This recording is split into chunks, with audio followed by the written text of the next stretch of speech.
ito yung problema ng mga ibang drivers.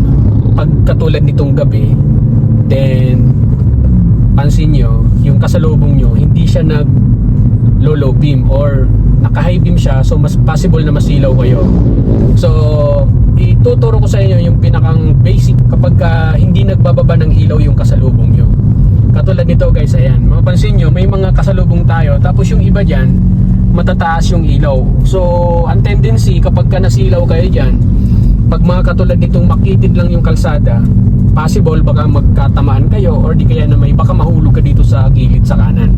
So ano ba yung mga common technique na pwede nating gawin para hindi tayo masilaw sa kasalubong natin kung ayaw magbaba ng kanyang headlight? So una, bigyan nyo siya ng sign. Gamitin nyo yung passing light nyo. Yan, kakalabitin nyo dito, yan, papunta sa'yo, isa or dalawa, para manotice ka niya na nasisilaw ka sa kasalubong. Now, kung hindi siya magbababa ng headlight, at ganun pa rin talaga, mataas yung headlight niya, so ang gagawin nyo, yung focus ng mata nyo, hindi kayo tititig mismo sa kasalubong nyo.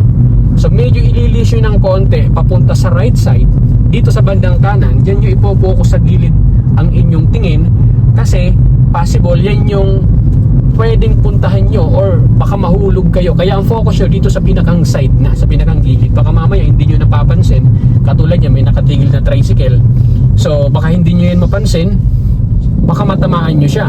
Kaya ang gagawin nyo, kung kayo ay nasisilaw sa kasalubong nyo, hanggat maaari, yung tingin nyo, ililis nyo dito sa papuntang kanan kung ayaw talagang bumaba ng kasalubong nyo yung headlight. Kasi pagka masilaw po kayo, masakit sa mata, possible na yun na nga, mawala kayo sa mga lane.